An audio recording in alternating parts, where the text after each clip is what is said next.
What happens when you've built something great, something worthwhile?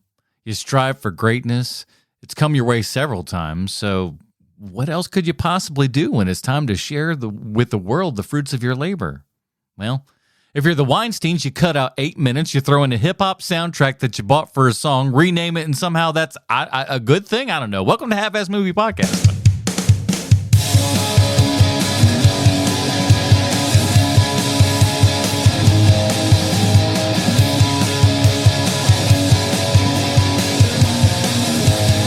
Ladies and gentlemen, welcome back to Half-Ass Movie Podcast, a show where we put together a half-ass theme as an excuse to watch movies. My name is Adam Portress, and joining me today, he's shakedly dressed up like your grandma right now, Bruce Leslie. You already nailed my favorite part of the movie. Discussion over. I'll see you guys next week. Yeah, man. Listen, I'm not going to sit here and tell you that I didn't recognize that this would be your favorite part of the entire movie. We'll get to it, of course. I'm so transparent. I hate it. Everybody knows me too well. Yeah, I don't think that you would be the best of poker players, to be honest. Like, I think if we hand you some good cards, you'd be like, oh, yeah. I've got nothing I'm a terrible value. Poker player because my favorite hand isn't necessarily the highest ranking hand, so I don't play by the rules. He's just like, I thought these all looked nice together. I love having a 7 and a 2 when I start out. These look pretty good. You like these colors? These are nice, right? It's like, I don't know that this is how this game works here and everything. Well, Sweet Sean's Kovacs from the internet is out this week, but fear not. He left us at least with a good selection this week because, man, oh man, he could have gone so many different ways here. But he has chosen for us Supercop from 1990. What is this, 2? Holy smokes. 92, I think. Yeah, this movie is, we'll talk about it and everything, but I think it's on the top of many people's kind of favorite Hong Kong Jackie Chan flicks, to be sure. Was this a first-time viewing for you on this one, or is it a stalwart? It's a first-time viewing purposes. There were a couple times it was like on FX, and I watched the final scene, like the final fight, because I had seen Jackie Chan swinging on that pole arm on the train before, but I hadn't seen the movie. A lot of times when Jackie Chan movies were on cable, I would note when I expected it to be over and just watch the end credits because they're really fun. You know, sometimes I enjoy the end credits because you get a nice little 5-minute movie right there. Yeah, it's like, you look at like the end of like Police Story, the first Police Story there and everything, where he's just jumping down the lights and stuff, where you see all the 8 billion angles that they got when they were shooting, and of course them, rushing Jackie out when he's, injured and everything, looks like he's burned and all this other crap, and he's just like, is he gonna live? We don't know. Well, that's Hong Kong movies for you. Have at. I think Rumble in the Bronx has my favorite sequence of credits outtakes because that's the movie where he broke his foot and they just painted the cast to look like a shoe and he went right back at it. It's fine. Just he'll be okay. Don't worry. But listen, man, we're glad he's had that kind of that work ethic ever since. So yeah, he certainly displays it in this movie as well as a couple other. What if you found out he never wanted to do his own stunts, but directors kept making him, and he was too afraid to say no? He's just too nice of a guy. He doesn't really want to, like, Jackie, if you don't let me throw you off the top of this crane, you'll never work in Hong Kong again. And I don't just mean in pictures. I mean, you won't be able to get a job shoveling poop out of the sewer when I'm done with you. He seems very convincing. I think I need to jump off this awning now. Cracks his leg open. So it's like, well, we'll wait till you heal back up and then we'll start again, I guess. Meanwhile, I considered having a stunt double trip for me when I made Werewolf Fighter. So I'm no Jackie Chan. I did it myself, but it got one take and it just had to do. That's all the wife will allow. She's kind of the insurance. No, I shouldn't even have allowed that one. Just no. But we're a belly flop on soft grass is not as safe as you think. So 1992, Jackie Chan is still kind of kicking it here and everything. We're working our way to him becoming like a household name here in America and everything. This one though has been I don't know when this actually ended up getting distributed in the U.S. exactly. Maybe it was a year or so later. I don't, who's to say? But we go in, we named this, initially this was Police Story 3, so the third of the Police Story series here and everything. But of course, when we bring it over to America. Can we pause? Go ahead. Yeah. Can we pause here just for a minute? Because I want to ask about those first two movies, which I haven't seen. Have you seen Police Story and or Police Story 2? I own them on Blu-ray, my friend. Yes, several times, actually. So on DVD and then Blu-ray and stuff. But yeah, so did I miss anything? No. Did I miss anything by not watching those two first? Outside of some cool action? No, not really. Okay.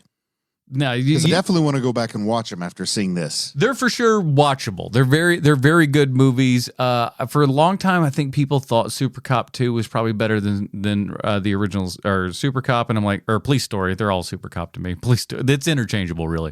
But the first one, I still think the first one's probably the best one. It's got, the favela stunt there and everything in it with a car just driving through that Bad Boys 2 completely ripped off to where, when you saw that in Bad Boys 2, you're like, oh my God, this is amazing. Then you see Police Story and you're just like, you sons of bitches, you just ripped that off whole cloth from Police Story. It's unreal how wildly so that he was just like, nope, we're stealing that. We're just putting it in Brazil. That's the only difference. But oh man, I got to go back and rewatch all the Fast and Furious movies now with a critical eye. That'll be my third watch through. Oh my gosh! But those first two movies are really great. But you don't need them for this one, and it would. I'm fine with actually calling it Supercop. That's really not a quibble that I have. I think that's okay. It feels very standalone when you're watching it. Yeah, and it is. You don't have to worry about the other two in there, and just bringing this out as Police Story 3 or Police Story 3. I'm starting to get messed up with names already. With Police Story 3, if you just put that out in America, Americans would be scratching their heads going, well, we didn't see 1 and 2. Why would we go see 3? Yep. This doesn't make any sense. And then that movie wouldn't have made any money. So rename it Supercop. Make sure in the dialogue you say the word Supercop, Supercop, Supercop, Supercop within the first 5 minutes, and then you're A-okay. And you're like, listen. They did totally drop the concept of a super cop once the super cop and got supered. It's like, you know what this is. Shut up. But we'll get into all that. Before we do, though, we want to say giant. Oh my God. Ahead. Jesus Christ. When you hear this, that bad? When you hear this episode back tomorrow, you will have a heart attack, because I almost died with what I just heard. It sounded like Lawnmower Man was coming out to rip my soul out of my body. I swear to God, I was so scared. Oh, no, man. I didn't mean to do that. Holy cow. I hope everybody's okay after that one. I'm leaving it in the show. But Jesus Christ, that was frightening. I am literally, that was scary. That's the internet being evil, man. I blame the Canadians. Man. You see that movie Unfriended that takes place on a laptop? That's what that felt like, yes, bro. Yes. Like, oh, Jesus. Whew. Okay, what the hell was I talking about here? Oh, yeah, patreon.com/HMP. Whew, pre-show, post-show, Dinger Zone. And guess what, everybody? New feature in January. I don't know if I actually said this out loud to everybody, but every person, as of right now, it may get to a point, and I hope it does one day, where it's too big where I can't manage it all, but right now, everyone who supports over at patreon.com/HMP, anywhere from that $1 level on up, your name is at the end of every one of our brand new YouTube videos that'll be coming out in the month of January. So see yourself there on the internet in big giant colors for everybody to see. So you can pause it there at the end and go, look, mama, I did something with my life. I'm a producer on this show. And you can shove it in everybody's face and make them seem stupid. $1? Woohoo! $1 to look easy to come by these days. And exactly. Now it's $1 for right now. Now, if we get to a point where there's too many damn names on it and I got to, put 58 pages up there, we might have to shuffle it along. But for right now, one hell of a deal. Patreon.com/HMP. When I was doing that, I went to $5 and that kept the number of people manageable. Hopefully we have more than a $5 quality show, though. I'm hoping so, but please just support whatever it is. That's the best part about it. You don't have to worry about like, oh, if I join up at this level, I won't be getting this thing. Whatever it is that you can afford to send this way, we appreciate that. There's so many people out there and so many places that you could go and spend some of your time, and we're happy so much that you're spending it here with us via either on the podcast or over on YouTube and stuff like that. Thank you guys so much for all this, leaving reviews, all that kind of good stuff, thumbs up, likes, and all that stuff, and a comment on this here podcast, because this comes out on YouTube as a regular video here and everything, and we're going to read the top comment, and since we only got one, he's still right here at the top, so we're going to continue on with this one. King Solomon's Frog said last week, He said, Sweet Shanzi is on the guardrails on this podcast, but the reason you three have been so good for so long is because while you like the same things, you can't be counted to all three feel the same way about a movie. I can usually agree with at least one of you.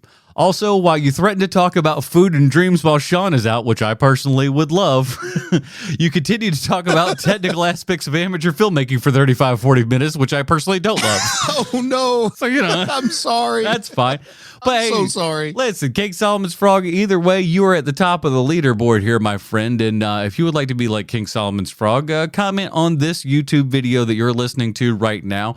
And top comment will be read on next week's show here and everything. So we'd like to have a little bit of a interaction and stuff there. So leave a thumbs up, comment, all that kind of good jazz.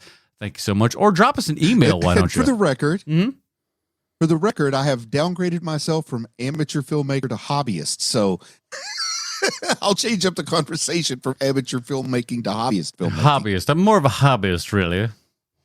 No one's paying them, so that's good. Drop us an email at halfassmoviepod@gmail.com. We'd love to hear from you. All right, let's get into it. Here's the IMDb plotline for Police Story 3, a.k.a. Supercop. As we know, IMDb always 100% correct in everything they say and or do. Oh, boy. A Hong Kong detective teams up with his female red Chinese counterpart to stop a Chinese drug czar. Yep, He's not red Chinese. She's Interpol. It's okay. Let's read. Let's read this other guy here. He's from Washington.edu. I don't know what that is, but here's his thing. This one's a little bit better, and it's got his actual Asian name in here. The Asian character. What did they call him in the show? Cal. Who? Jesus Christ. Jackie. Oh, my God. Say it again. You sounded like Max Headroom. Jackie Chan was named Kevin. Kevin. All right. I'm gonna replace his. Just so I can not mess it up. I'm gonna replace his name with Kevin, just so I'm not screwing that up too much. It's easier for us to say as old Westerners here and everything. A Hong Kong police officer, Kevin, is sent undercover to mainland China to break up a drug smuggling ring. After breaking the brother of a drug lord out of prison, he and another agent, a beautiful communist policewoman, are taken to Hong Kong to work for the syndicate. The wife of the crime boss has been arrested in Malaysia for drug trafficking and is soon to be executed. However, she is the only person who knows the account number of the Swiss bank account containing millions in drug money. While the two officers in Malaysia are preparing for the jailbreak, Kevin accidentally runs into his girlfriend May, who is traveled from Hong Kong. Soon his cover is blown. The criminals kidnap his girlfriend and he's forced to help them pull off the jailbreak. That's almost the whole damn movie right there. Yeoh from Maxwell.edu or whatever the hell. This is written. And I haven't never seen it with subtitles, so maybe the story changed a little bit when they dubbed over, but I'm pretty sure they said she was Interpol and not working for the communists. Let's talk about that. Perhaps. It was for America. Yeah. Exactly. So this is the one that's, easily available for here, folks in America and everything. Like, if you go to rent it on, Apple or whatever, it's going to be the Miramax version, which is about 8 minutes shorter than the original version. Replaces music with like some hip hop stuff, which is really out of place and doesn't belong like in any, like it just doesn't. It's like, it's so like these characters wouldn't be listening to this. Why would they be listening to this? Okay, so that wasn't in Police Story 3 because that did confuse me. Like, man, I'm surprised Hong Kong could get the rights for some of this music. No, that's all Weinstein right there. That's Weinstein adding that stuff in there. That's not all Weinstein was doing, but. Well, they called him Harvey. They called him Harvey Scissorhands for a reason because the boy got in there and snipped things up when he didn't like them. Mm-hmm. And so, but comedy was taken out of this, and there was actually more drug references and stuff that because this you wouldn't watch this movie and think, "Woo, tons and tons of drug stuff going on." But there's more drug stuff in this than there would than what we ended up getting shown here in our Americanized version here and whatnot. So. I might need to seek out Police Story 3 then and see the real thing. Yeah, I would say so. And you can get it. I think it's out on Blu-ray and 4K and stuff, and what are probably pretty decent versions I've seen. So cool. They out there. This is written by Edward Tang, who wrote, like I said last week, tons of those Jackie Chan flicks, including like the original like Police Story, Project A, Drunken Master 2, Rumble in the Bronx, and also with Phoebe Ma and Lee Yeoh. Sure. Directed by Stanley Tung, who also did Rumble in the Bronx, First Strike, Mr. Magoo. That's right, the Leslie Nielsen Mr. Magoo movie. That was a thing. And that guy directed that in Supercop. How about that? Nice. Starring Jackie Chan, Michelle Yeoh, though she's credited as Michelle Khan, Maggie Chung, Yin Hua, and your boy, Billy Tung as Uncle Billy, everybody's favorite character. Here's something that you might not know, Bruce. Okay. Billy, who plays Uncle Billy, is a recurring character. This guy is in so many Jackie Chan flicks playing the Uncle Billy character. Yeah. Now, I want to also kind of reference, and we didn't talk about it much last week because it didn't come up too much, but it'll certainly come up this week with Uncle Billy in play here and everything. Just for Western audiences that may not know, Uncle Billy is not his actual uncle. It's just that's just kind of a reference of being nice, like just someone's seniority. It's just like calling somebody Mister, essentially. So I learned that when we watched Initial D back for the old podcast. Yeah, so it's just saying like, Dan, it's somebody of high authority there and everything. It's his boss and whatnot. It's Kevin's boss. I like calling Jackie Chan Kevin, which is just hilarious. But he's like, we'll get into Uncle Billy here and everything. He's awesome. But so the first thing I'd like to kind of bring up too, and I'm sorry, I think I interrupted you there due to the delay, but I saw Michelle Khan in the credits. I start watching it and I see this actor, and I really am like amazed at how similar she is to Michelle Yeoh, because I just did not think that Michelle Khan could possibly be Michelle Yeoh. And then I was so like bugged by the fact that she seemed so much like Michelle Yeoh. I did look it up and find out they were one and the same. Now, was Khan like some kind of screen name, or did she get married, or what happened? I wish I knew the answer to that one. I unfortunately do not. But, there's a lot of name changes and stuff, especially coming over, into America and whatnot. Things get changed around a little bit. So who's to say? Somebody's to say. I just don't know. I've obviously seen Hidden Tiger, Crouching Dragon, or Crouching Tiger, Hidden Dragon, whatever it's called. Mm-hmm. I've obviously seen that movie, and I knew that she is pretty darn good in that. But I don't think I appreciated just how good she is at Kung Fu, man. I mean, she kind of steals the movie for me. She is every bit as good as Jackie Chan, but with those lanky arms and legs that she has, it just looks so good on camera. She is great, and I hate it that she's not a martial arts icon to me, because most of what I would know her for would be stuff that followed Crouching Tiger, Hidden Dragon, where she was doing more dramatic stuff. And of course, we see her in Shang-Chi, but it's like Disney Kung Fu never looks real. My goodness. And I don't know if she did it or not, but just from watching it, I believe she did a lot of her own stunts, just like Jackie Chan. I think they tried to kill this poor lady because in the outtakes, it looks like she's bouncing off a car and hitting the interstate while cars are running down the road at her. Yeah, there's a couple there that are like, that it's like, okay, she's definitely not that one or that one, but there's a couple you're like, that's probably her on that one. And it's pretty wild. But yeah, Did you know that she was, I guess you knew, of course, that she was in it. So you probably have always known that she does Kung Fu that looks great on camera. But I feel like I'm an idiot for not knowing that sooner. So the first I ever kind of came across her was in 97, which would be most folks in America, with 97 and Tomorrow Never Dies. Because so when you're kind of second build to Bronson, or Pierce Brosnan there and everything, you're doing all right. And so that made me go like, oh, what is she in, previously and stuff. And so this was actually the first one I went back to right away because I heard that she was in this. And when you watch her in this, it's just like, oh, holy crap, this lady is absolutely amazing. And that's the cool part about Supercop in so many ways, is that because it's obviously a Jackie Chan movie, right?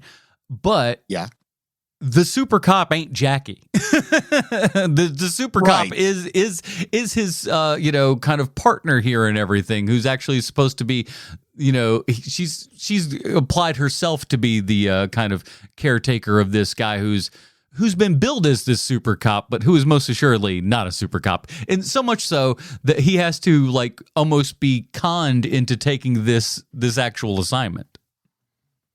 And when I watched this, I had the volume down kind of low because my wife was sleeping and I was watching it. So a couple of times, and it's a Jackie Chan movie. I figure I'll follow the action. The dialogue's not that important. But there were a couple of times the story left me. So I look forward to talking through this and seeing if you can enlighten me.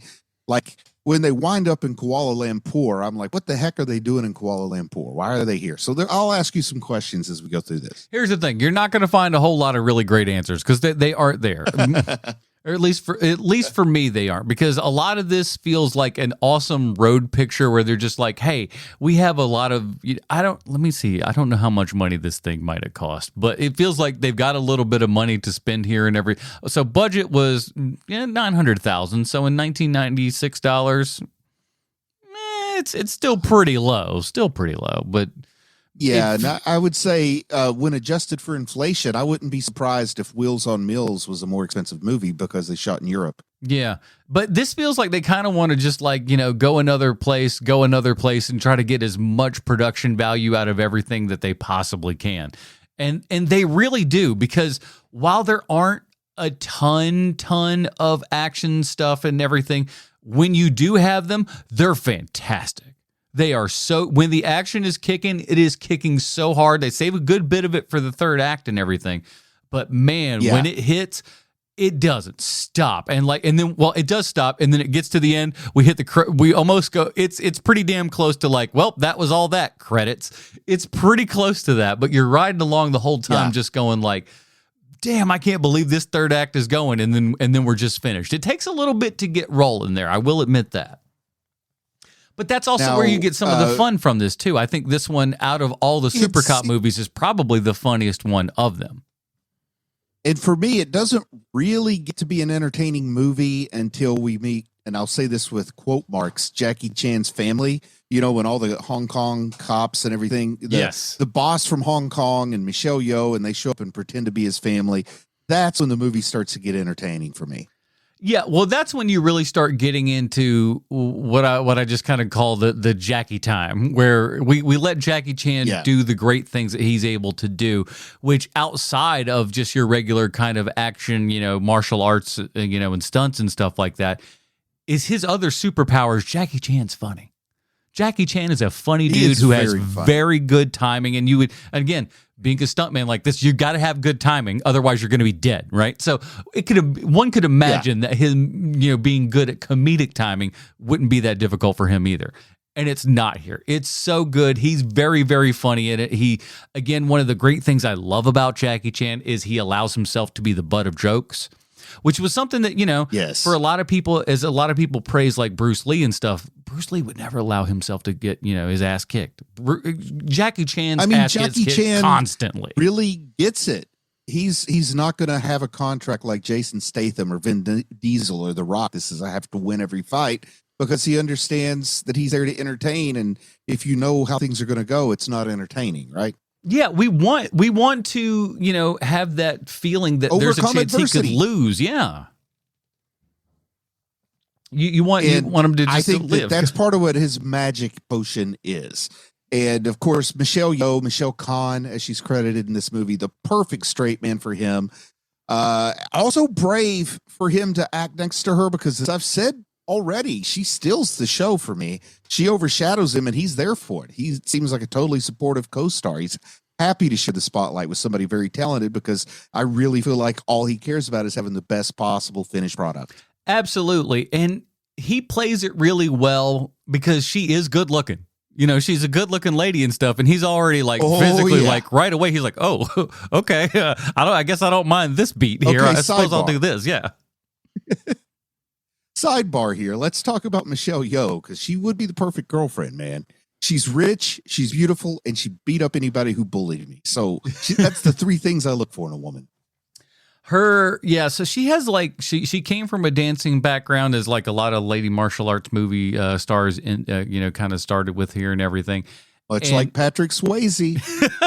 That's it. They get mentioned in the same breath all the time. I figured I didn't need to do that yet again for everybody because they just keep hearing it. Michelle Yeoh, Patrick Swayze, Michelle Yeoh, Patrick Swayze. It's almost like we can't get them separated. It's kind of sad at this point. It proves they miscast the reboot of Roadhouse. It should have been Michelle Yeoh and not that other guy. A 65-year-old Michelle Gyllenhaal? Yeoh. Was it a Gyllenhaal? Yeah, that movie. Listen, hey, she still got it, man. She still got it. That movie's not that bad. It's not great, but it's not that bad. That Roadhouse remake. It's all right. Could be worse.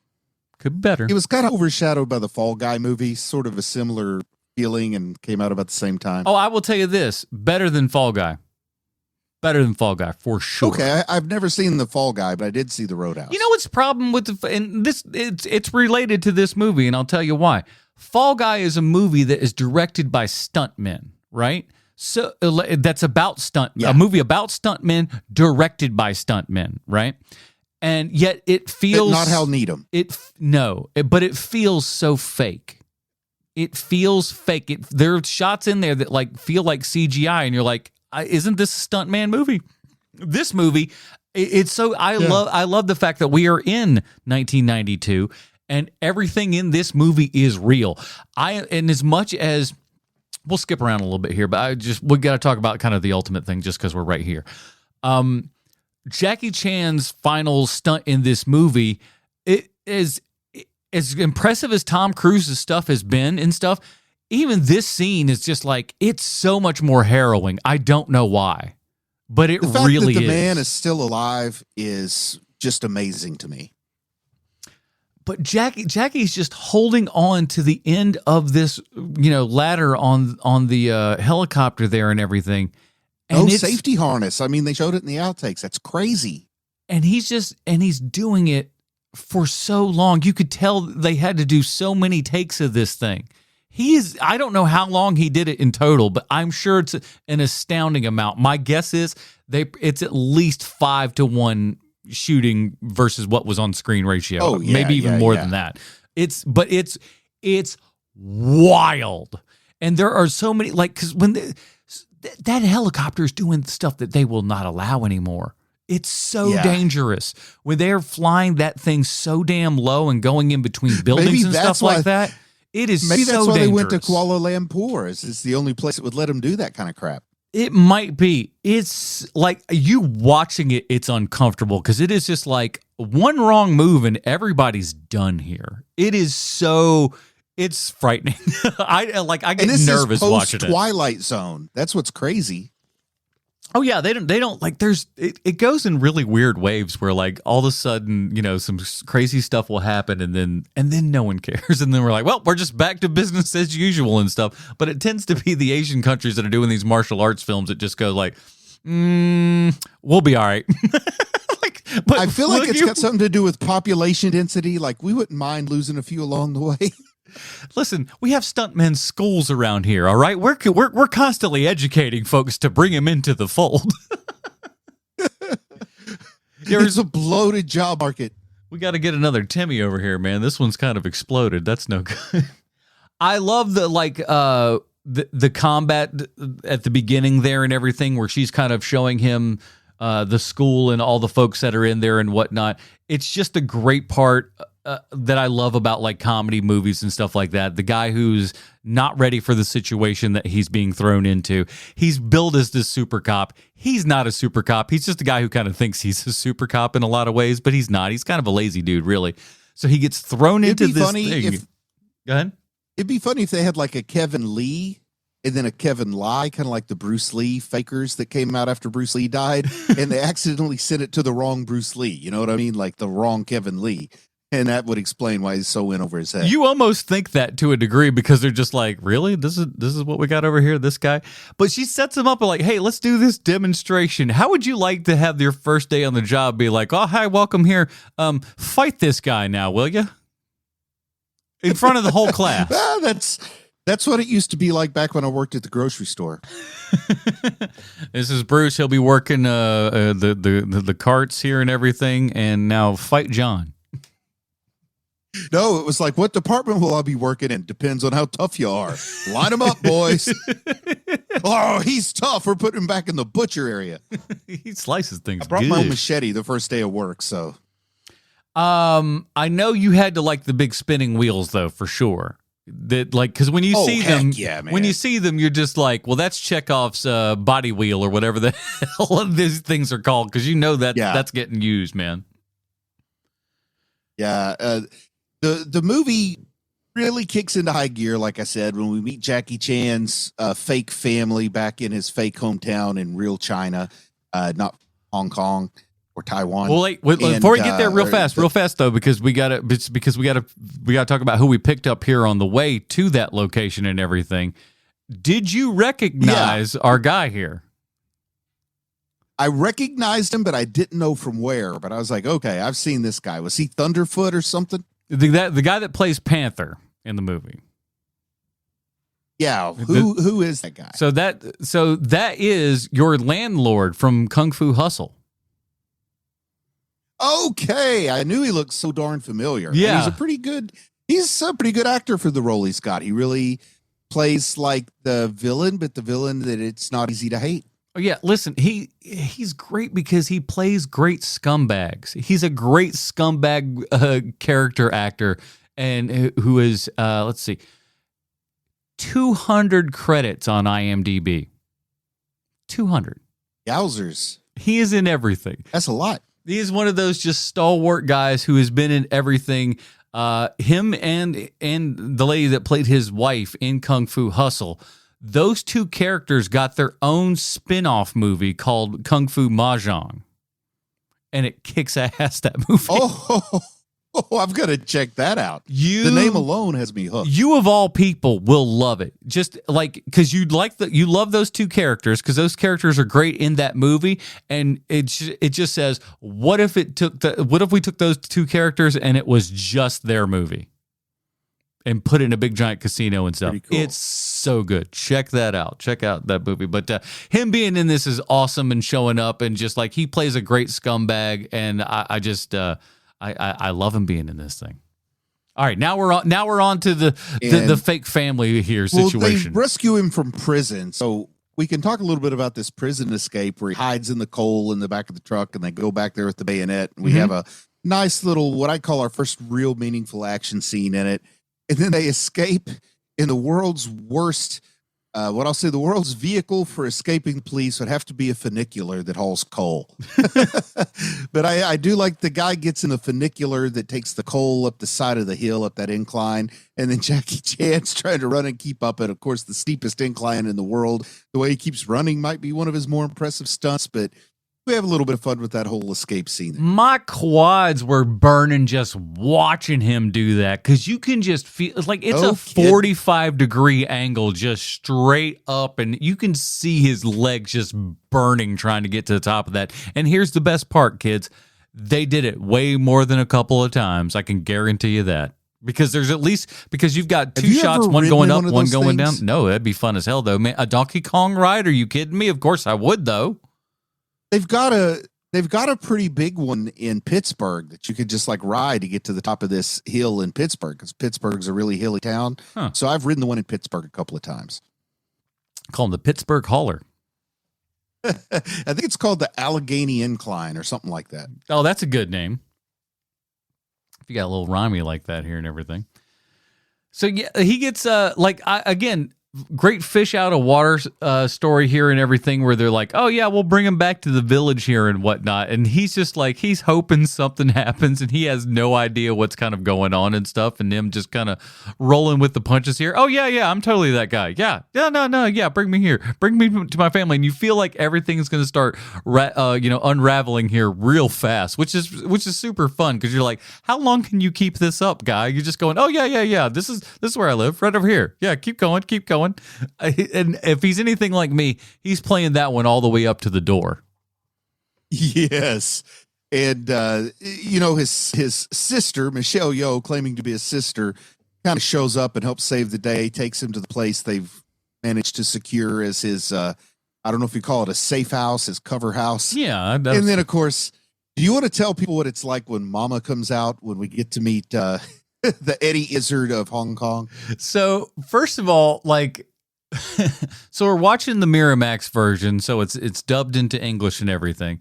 And so the nice part is, and we haven't talked about this, but Jackie and Michelle both have their own actual voices for the dub, which is lovely. It really is so nice to actually hear their proper voices in this. So very cool there.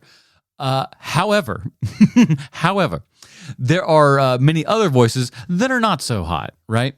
And so, you'll come across a few of them here, there, and everywhere, and they'll pop up every now and then, right?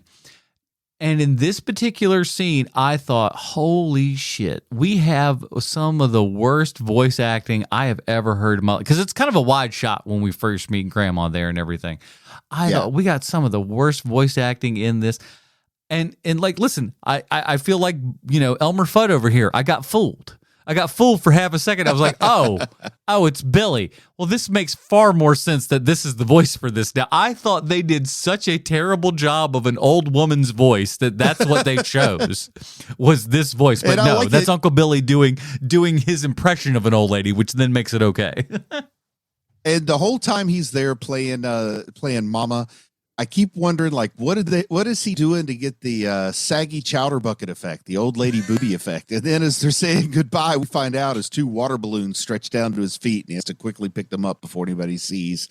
But I always love a good, Mrs. Doubtfire moment. A little blip blop there right at the but he's just like, he's so into it and everything, and I like that he's willing to give it all. He's talking to Panther there. He's just trying to distract him from everything like that. Uncle Billy's doing his best, damn it. He's really trying to work for the crew here and everything. He's you would think that he's more of a lazy guy based upon the previous stuff that we've seen, but you know what? That guy gets after it. Props to Uncle Billy. I'm going to admit, I would have liked it if one of Panther's henchmen that are with them here in this part of the adventure had been trying just super hard to get amorous with Billy there. Oh, you know what? That was missing. And here's the thing: that ain't below this kind of cruise altitude, as it were. Yeah. They would do some of that sort of stuff. They would put that in. There's plenty of martial arts movie back in the day that would have a little bullshit like that going on, where somebody's just going ooh, one of those little deals. Set it up for the Some Like It Hot ending. Yep, that would have been a great way to go out. Exactly. That's and here's the thing. The most of those situations in those movies were probably damn near stolen from that movie, because that was to me, that's one of the great things is that like cinema all over the world has really kind of, circularly influenced each other and everything, which I think is so cool. Some Like It Hot is a classic. If you haven't seen it, go watch it. Yeah. One of the best ending lines in all of cinema history. I put that on. I put that out there.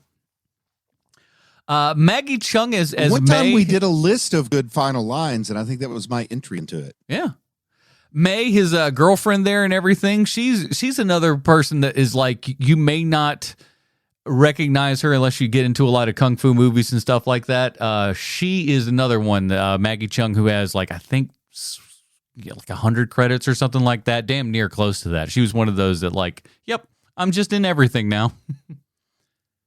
But when you're a good looking person, that's how you do it. Tour guide. I don't know how she became a tour guide. That's part of what I missed here. Like, what are the chances that both he and Maggie were going, or Maggie May were both going to Kuala Lumpur at the same time? Listen, maybe that's part of the 8 minutes that the Weinsteins cut out because they thought it was stupid. Or was she back in Hong Kong? See, that's where I'm losing it. She might have been a tour guide in Hong Kong, and that happened, and she got kidnapped, and that's why he went to Kuala Lumpur. Okay, I'm explaining it to myself, I think. Yeah, you figured it out. You know what it is. Like I said, we jump back and forth between too many locations to where I'm just like, I don't know what's going on here at this point. You kind of end up along for the ride of it, and you just go, this person's doing this thing. And you're like, okay. Oh shit, something's blowing up. That's awesome. Like that's when you're happy when it gets to that third. And when we're in Kuala Lumpur, we have this escape from prison, or not really from prison, but the prison transport vehicle, right? Mm-hmm. And I really like the way they execute this. I think it's pretty cool having Jackie Chan pretend to be the driver of that big truck that they get to roll back into the transport. I mean, I thought that was a pretty clever escape. That was A-team level. I enjoyed that. Yeah, anytime that you can have that, like there's enough. Like I said, when you look at the budget and stuff, you would think that they kind of fast track this stuff and everything, but no, this is pretty well planned out here and stuff, and has a lot of like very cool, interesting set pieces. And for a director who hadn't directed a ton of stuff up until this point, has a pretty strong hand in what he's doing. And we have Michelle Yeoh here at the end. In the big fight scene and that sort of thing, where she's up on top of a vehicle, she flies off of it, she lands on the hood of that little red, it looks like a British car to me, like an MG or a Triumph that Jackie Chan's driving back there, shatters the windshield. Did she take that bump? Did she fall off that truck? Because I think maybe she did, man. I think she was doing the Jackie Chan thing herself. Do you have anything to enlighten me or to change my mind on that, or to help me out there? I am not sure. That I wish I had a little bit more. I think I know mostly about Police Story 1. But it's pretty convincing. I would say that at the very least. If they used any kind of double or trickery there, because I don't think it's that easy to find a double who looks that much like Michelle Yeoh. She's a generational, unique appearing person. Yeah, the only stuff that I am like for sure wasn't her was like a lot of the dirt bike on top of the train there and everything. Oh, that's what I was hoping was her. That for sure is cool. Not her, because that's just a dude with that's just a dude with a wig on that one. I'm fairly certain. But the cool part is a Mexican dude in a wig, and I said that's close enough. Yeah, we're good. But one of the smart things about this movie, and again, Jackie and crew have been doing this stuff for enough time and everything that, you know, we know how to shoot some of this stuff. There are so many times when we go back for quick inserts and stuff of characters, and so like especially like her, like riding the bike there and everything, that really sell the next shot. And to make you think that Michelle Yeoh is on that thing, because they showed you just before or just after what you saw, they link that up really, really close, and they do a fantastic job of that. So the stuff that isn't her, we'll chalk that up to the editor, like man. That was really good, well edited. Yeah, but that's the whole thing, though. I mean, that's with all of these movies, is you gotta plan out the action stuff lest somebody die, and even as we see in the credits. People come pretty damn close, you know, no matter how you slice it anyways. Oh, the bounces on that road coming off trying to land on that red car that Jackie was driving are crazy. Yeah. And then when that windshield just shattered, I assume that was a gimmick windshield that was supposed to shatter, but the way these films are shot, somebody might have got some glass stuck in their leg. Dude, you never know. Like the first Police Story with the double-decker bus there and everything, the whole point was that somebody would go through, the brakes would stop, somebody would fly out and then hit a car, and they didn't hit the car. They flew out and then right on just asphalt. And like, you know, stuff like that just happens. And it's in the film because it's just like, God bless, we got to put that in there. If it costs somebody that much, we got to put it in. And it's just like, holy crap. But this movie does great. But your ultimate, you know, helicopter scene there and everything, with Jackie just holding on to the rung of that ladder for what is seemingly ever. About 3 days. It's so nuts. But like, it would just kind of become his stock and trade, all of these things, and you would just kind of like up until Tom Cruise, really, Jackie Chan was just the guy who would just kind of do all that stuff. And I'm sure even to this day, save for, I don't know. Do you think Tom Cruise does 100%? Somebody out there Man, I don't know if he does 100%, but he does the craziest stuff. He does the wildest, biggest stuff. Yeah, but that's what I'm saying. Like, is there a couple he might of things let somebody else do? There might be things just to save time on filming and stuff, where you have somebody like he might have a double that's not necessarily a stunt double, but just somebody to do some of the minor stuff from behind or something if they got to get pickups. I don't know, but I get the idea that if you're going to do if you're going to do the actual hanging off the wing of a plane, what would you hire a stuntman for?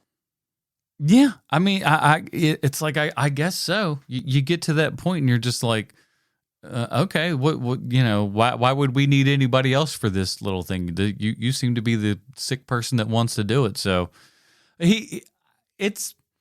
they're just different levels. I was going to try to compare the two, but like, they're completely different things all of a sudden. But man, that Tom Cruise is about the closest guy that you can get to Jackie Chan, though. Yeah. There's nobody that I know about that I would put in that same conversation other than Tom Cruise. Of course, there's plenty of people I don't know about. I think there's got to be, internationally, there's got to be somebody. I don't know, the guys from Jackass. Would you consider them almost Jackie Chan-like? And those are guys that just take a hit. That's different.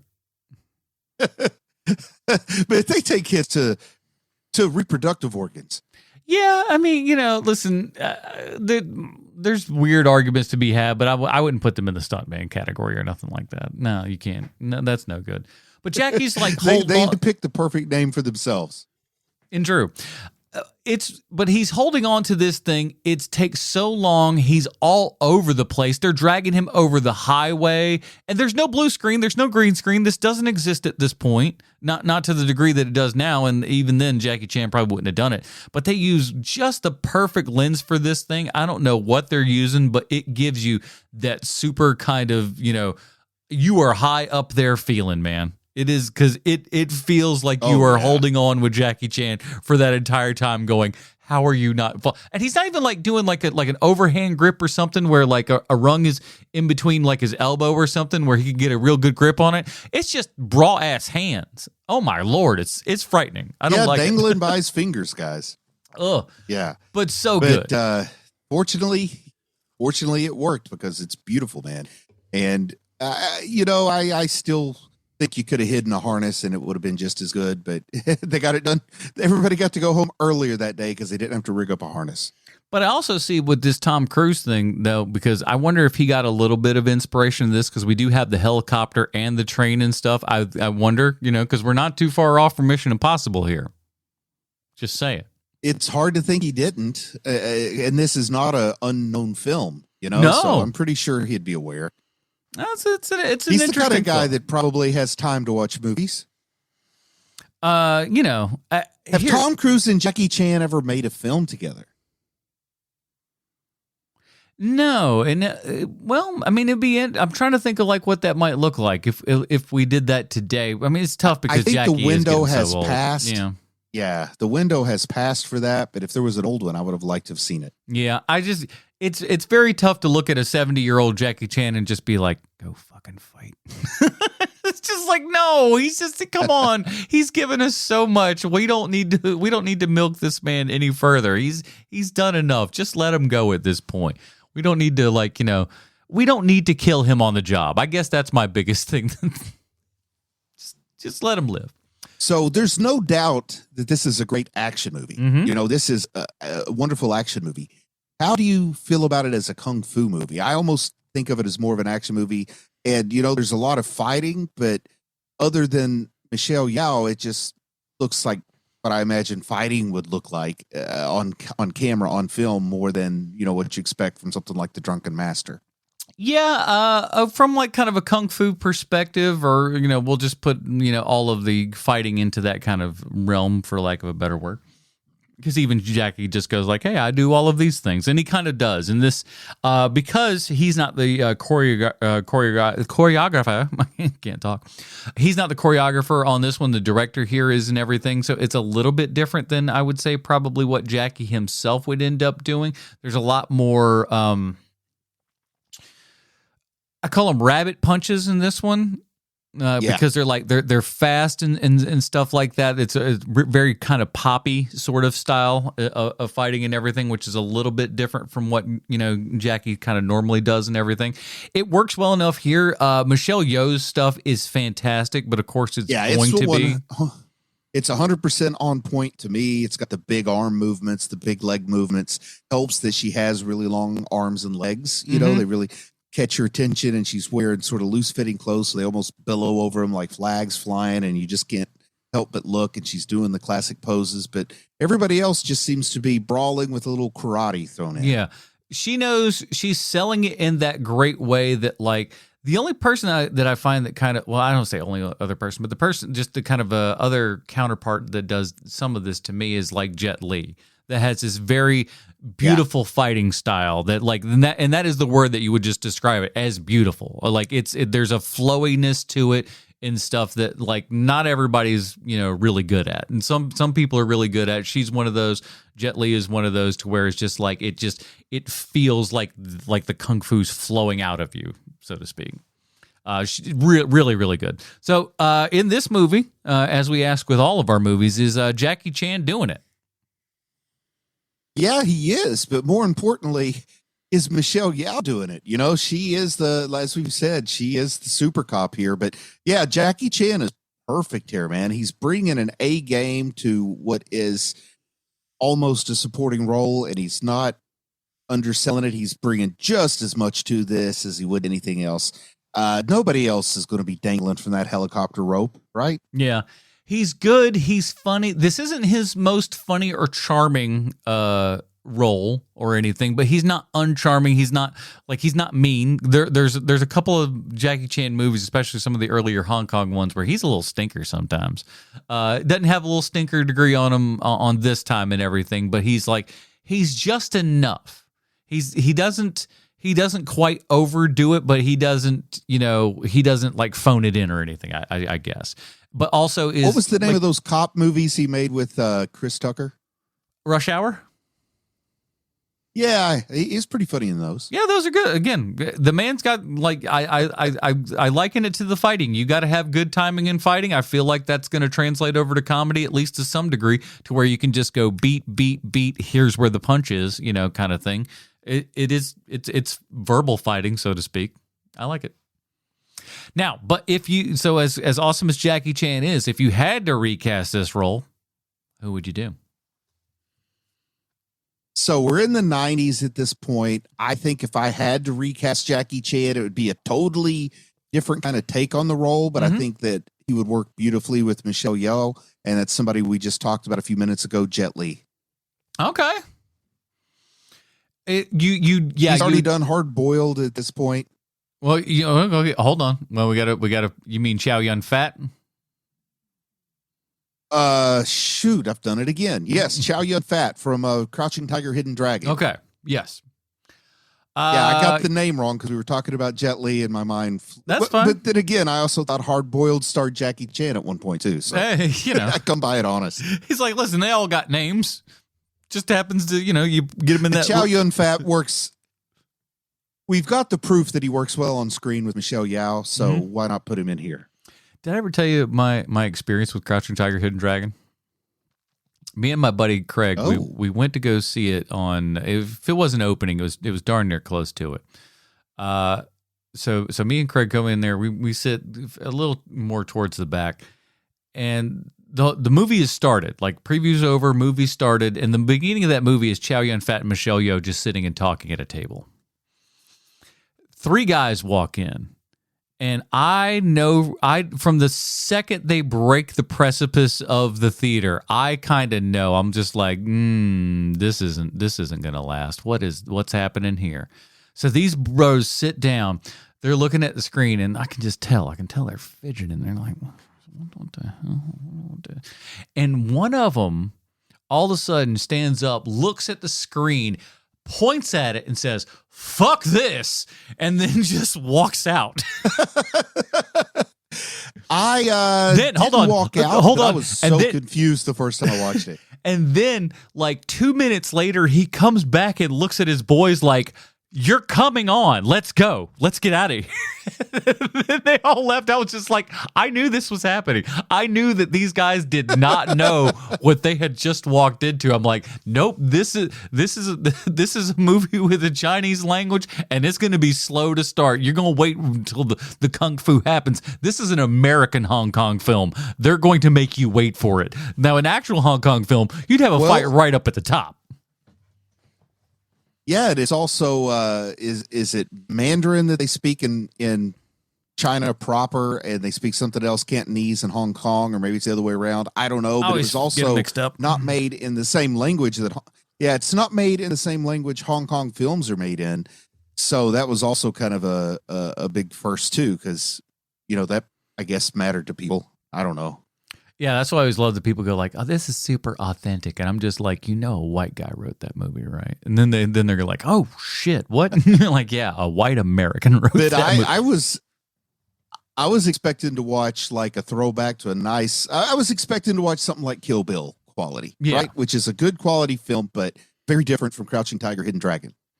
Yeah, that Crouching Tiger is the art house version of it and everything, which was what was so great when Tarantino brought out Iron Monkey, and he said, "Listen, if you like that movie's fine. It's like nothing wrong with that movie, but if you want a kung fu movie, watch this movie." And then you did, and you're like, "Oh yeah, that's way better. Like this movie's badass. This movie's cool. This movie's badass." So difference there. For me, I would recast this role as well.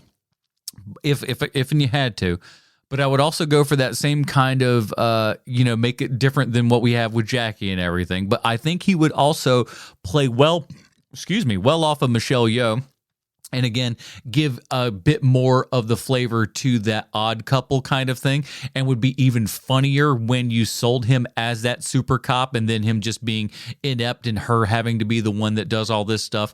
And that's Sammo Hung from last week. Bring back Sammo in this, man. If you have Sammo in this role, that'd be awesome, right?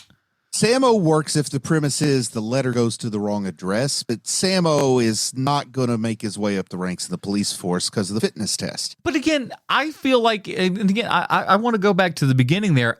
I think that even then, they're fooling him into doing this gig. I don't even think it's really because he's all that good. I think it's just that he's somebody they can fool into doing it. If Sammo's in this movie, that plot point becomes a lot more obvious too, that he's expendable and he's just there to actually take a bullet for the real super cop, which is Michelle Yeoh. I like it, man. You've won me over. Yeah, I think Sammo. Plus, I just like Sammo. I like Sammo and everything. Put him in Gone with the Wind. It would dial the comedy number up a lot. And there's a goodly amount of comedy in this as well. I don't want to shortchange the comedy on this because this is a lot funnier movie than I think certainly the other two Police Story movies are. And those movies have some laughs in them, to be sure, but this one has a lot more, very blatant stuff and everything, a lot with your grandma character, and of course your Panther character is another like funny guy and stuff like that. So it's a good time. And Sammo Hung does what I call the woozy winks thing really well, where he just accidentally trips and falls so that he ducks under the sword swinging at his head and that kind of thing. So that's always fun too. For sure. And this movie would allow for a lot of that, to be honest. All right, movies coming, only two forms, art or fart. Where does Supercop, a.k.a. Police Story 3, fall for you, sir? Of the 3 Jackie Chan movies we've watched so far this month, this is the one I enjoyed the most, so it's definitely going to be art. I've liked all of them. Maybe I got a little Jackie Chan bias. It'd be nice if I turned in a fart before this is over, but I'm not going to fart on something if it doesn't deserve to be farted on. So, and also, as if you are a Patreon member, we established that you can outrun farts if you need to. That's the way we plug the Patreon, everybody. We tell you that we got all kinds of fart secrets over here. This is an art one. I would probably still watch the first Police Story over this one, just because it's got a little bit more charm to it. I think the first Police Story. You're really selling it, man. Am I going to be disappointed? You're selling it. You probably will be, maybe. And again, I won't sit here and tell you that maybe some of the love is a little bit in its nostalgia goggles for me. That's possible.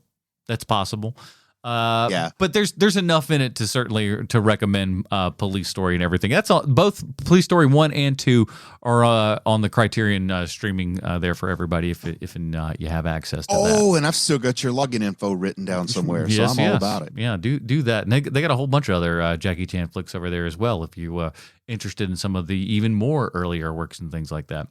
So yeah, that's 2 arts, everybody. Then yet another episode here in the bag. We'll talk about what we're doing. Hi, I'm Sean. I give it an art too. Who's John? Sean. Sweet Seansy. Boy, you sound good, Seansy. I'm so glad that you finally made it back here for this last couple of minutes of the show. Appreciate it. Now listen, Adam, that wasn't me. That was Bruce. Oh, I'm sorry, Sean. I'll get that right next time. Next week. What are we watching next week, man? Next week we're going ahead just a couple years here. We're knocking on the door, knocking on America's door with Rumble in the Bronx from 1995. Same director as this one. Let's see what a couple of years and some more Jackie Chan on them got here, everybody. This is kind of like our team coming back here. So we're going to see that evolution.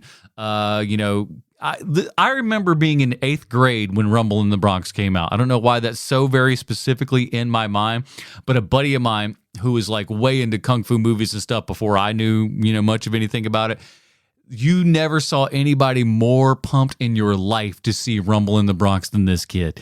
Like 10 years old, and he is just like, this Rumble in the Bronx movie. He was all about this thing, and I wouldn't see it until years later, and then I would go like, yeah, you know what? He wasn't wrong. This Rumble in the Bronx, not a bad flick. So we're going to be wrapping up Jackie Chan-uary with Rumble in the Bronx next week, and then of course February we got an interesting month coming up there as well. So we'll talk about that in not too awful long. Bruce, where can they find more of your work on the internet? I would love it. I would just love it if just a couple of folks would go to YouTube. Type in Werewolf Fighter. That is my award-winning extended short film. It's 38 minutes long. It's great. It's a project of love with my family and friends. So go watch Werewolf Fighter on YouTube. Just type in Werewolf Fighter. If you want to be extra sure, you can type in Bruce Leslie Werewolf Fighter. Go check it out. Maybe leave a comment there too, because I'd like to hear what people think.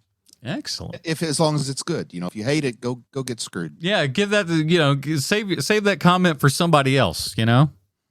Keep all the nice things over here. Go put those negative ones over on the Super Lopez thing. Yeah, that's where that one belongs. Can you believe some of those are still some of my highest viewed videos every month that aren't monetized? Makes me want to kill myself. Absolutely.